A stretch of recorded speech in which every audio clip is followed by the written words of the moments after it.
Hello, welcome back to another social dilemma. As the title say, for profit. One of the things that's in this country that make it difficult to solve a lot of issues is a lot of medium-sized and large-sized business are public companies that have stocks traded and owned by many people. So the motivation of the shareholders are often not in line with how many people at work wants. Okay, because as shareholders, we want higher stock price. If you own a stocks or a mutual fund that owns stocks, certainly you understand that stocks go up, mutual funds goes up when company beat earnings, have great earnings, have revenue growth, all of that, right? So whenever there is an argument about companies should pay workers better, should give away more things, shouldn't overcharge people, I'm sure maybe in a different video I can touch on the pharmaceutical industry as far as insane high price on drugs, health insurance company on insane high price of insurance. At the end of the day, the motivation is profit, okay? And it's in conflict of the capital structure of many businesses in this country, okay? Once a company go public, the way it approach satisfying the stakeholders is going to not be in line with trying to treat its worker the best it can, pay its worker the best it can.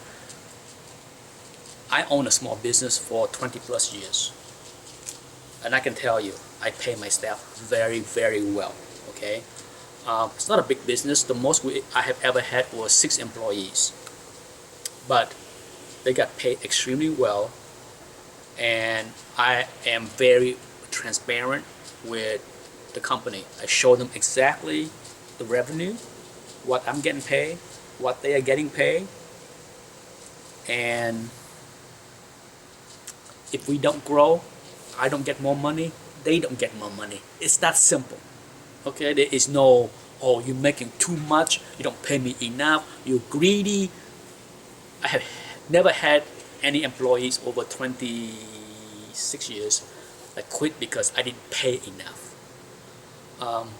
But it's a small company, okay? So it's not the same. It's not the same as a company today with hundreds of thousands or tens of thousands of people. But when it comes down to a company, a public company, balancing the needs of the people and satisfy the stakeholder, is very rare. It's very difficult, okay? There's a couple examples that I can throw out there that I think most people will agree is decent as far as balancing paying people and making a profit. Starbucks is an example, okay? Starbucks provide fairly good benefits, have stock options, so employee can participate in the rising stock price, and it satisfies its stakeholder, its shareholders, because it's growing revenues, it's growing earning. That's why the stock is rewarded. A lot of people have gotten rich. The same thing with many Silicon Valley companies.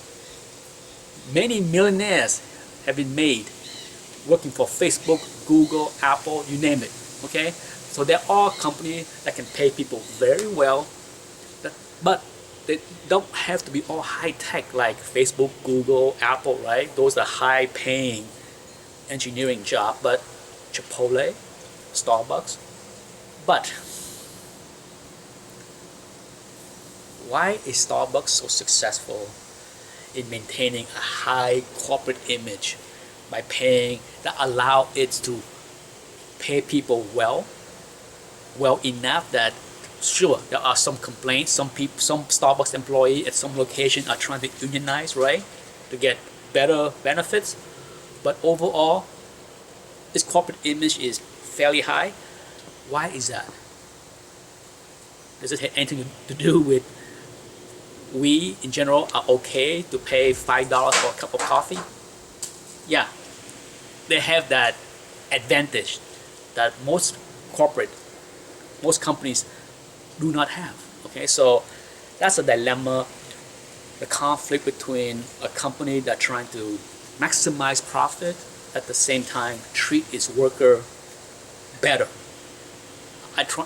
Note I didn't use the word fair, because what is fair? Okay, as a worker, most people always want better pay in general, but as an owner of a business, I always advise other owners of business that you can satisfy the hunger for better pay from your employees very short term. You can give them better pay, they may be happy for a week or two, but eventually they want more. And often they don't care how poorly the business is doing, they just want more. Okay, that's some of the things as a business owner, if you are a business owner, you know what it's like to have people that think they deserve more, regardless of how poorly the business is doing, regardless of how bad the economy is doing. Okay, I need more, so I want more. Nobody wants to address that the business is doing poorly. Now, the other argument that we all heard often, they are overpaying CEO. CEO is making hundreds of millions, 50 million, 30 million, whatever it is. Not deserving. If they can stop overpaying for CEO, they can split the pie a little bit better, give us all better pay. Yes, we have heard that many times. And that is a very difficult thing to solve, because ultimately hiring the right CEO is part of the reason why the stock performs so good. Because often Wall Street reward a company because of the leadership. And sometimes it will punish a company, knock the price of a stock down because the leadership is garbage. Okay, so often CEO pay is never an easy thing to solve. Not every CEO is overpaid. Some CEO is worth every penny as his reign at the company. It makes the stock double or triple or quadruple over his short time span. So you can't use the same argument for every CEO, okay? Because when it comes down to the worth of somebody, who am I to say if somebody is not worth something? Is it fair that Robert Downey Jr. makes 60 millions or whatever crazy money he makes for one Avengers movie? Does he need 60 millions? If the cost of a movie, to make a movie, is not so high, maybe that won't translate into high cost of the price ticket that you and I pay to go see a movie. So why don't we complain that the price to see a movie is $10 or $15 because it costs $200 million to make a movie, and the movie theater need to make money. Disney gotta make that money, right? So it's a slippery slope, a big social dilemma when we complain that somebody else is making too much and we deserve a piece of the pie, especially when we are living in a capital structure world. If you work for a company and you have stock options, and a lot of people do, your 401k, where you can buy stocks at a discount, if you're benefiting from a high stock price, how would you feel if what you want, higher wages, better benefit, squeeze the margin of the company, and the stock price go down? Would you like that? Do you want that? Okay, so I hear this from many of my friends that complain that they don't get paid enough or they hate the company, all that stuff, and often just like, do you hate your stock price? It seems pretty high. You're getting rich off your stock price, right? So maybe your pay isn't great, but certainly that big pile of money in your 401k is a benefit of your growing company because it's growing earning, it's satisfying the need of the shareholder. So it's a give and take. Okay, there's trade-off. It's in many things in life. There are trade-off, and it's one of those social dilemmas that whenever I hear people that work for public company and benefit from public company high stock prices and complain that they don't make enough, I always have to ask the question, how much is enough? Because at times it's easy to want more, as we all want more. Okay, it's human to want more, but you have to understand that you are not the owner anymore.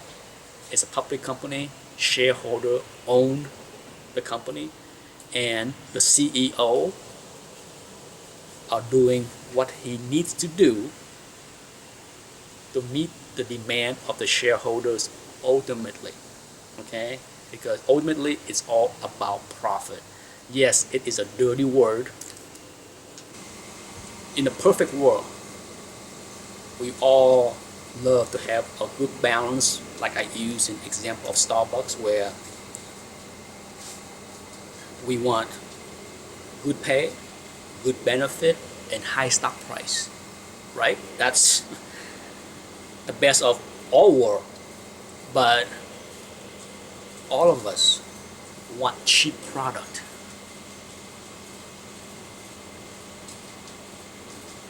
Are we willing to pay more if the company decide to not ship labor to China or Mexico? Are we? So that's the kind of social dilemma that I like to bring up every time somebody complains about losing job to China or Mexico, or they're not happy with their pay because whatever. At the end of the day, the trade-off here is, if you're not willing to pay more for product and services, you can't expect a company, a public company, that sole motive is to make profit or make more profit, to do anything but trying to find a way to maximize profit. Thus, the social dilemma that we face, thus it is one heck of a social dilemma that I don't have the answer for, okay? Because I know I like bargains. You like bargains. We also like better pay. Better pay, bargains. How do we achieve that?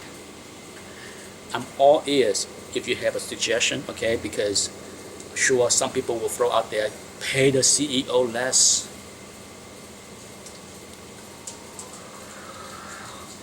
Offer less, okay? Offer less for a CEO and see if anybody will apply for the job. If you don't have a CEO and the stock crash because your company can't find a CEO because it offers less to give the worker more money, do you think that's gonna fly?